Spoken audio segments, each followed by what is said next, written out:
20 kunda S+ natija milliy sertifikatdan. Bu mumkinmi? Avon School bilan albatta mumkin. Qaranglar, hozir qo'limda turgan sertifikatlar bizning o'quvchilarimizniki 20 kun milliy sertifikat uchun tayyorlangan va S+ natijalarni qo'lga kiritgan. Hozir sizlar bilan birga shu o'quvchilarimiz bilan savol-javob etib ko'ramiz. Haqiqatan ham to'g'ri gaplab turibman. Assalomu alaykum. Salom. O'zingiz tanishsangiz? Ismim Avazbek, 10-klassman. Shu sertifikat sizniki o'nda. Zo'r. Biznes fakultetida o'qiyman. Biznes eki.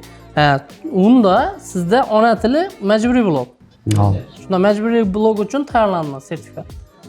Ajoyib. Necha kun tayyorlandingizlar? 20. 20 kun. 20 undan avval podkursda tayyorlanganmisiz ona tilida? Yo'q, podkursdan 0 dan 20 kunda S+.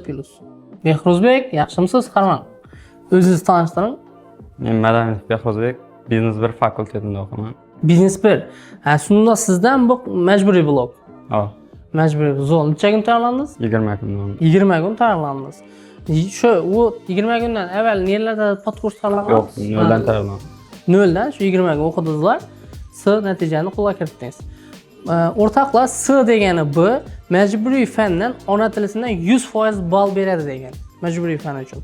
Asosiy fanda unday emas, lekin bularda ikkisidan ham ona tili majburiy fan bo'lgani uchun o'sha ona tili majburiysidan 100% ballini beradi, xudo xolasa. Sizlarga ham shunday natijalar kerak bo'lsa, kommentariyada plus belgisini qoldiringlar. Sizlar ham menejerlarimiz aloqaga chiqadi.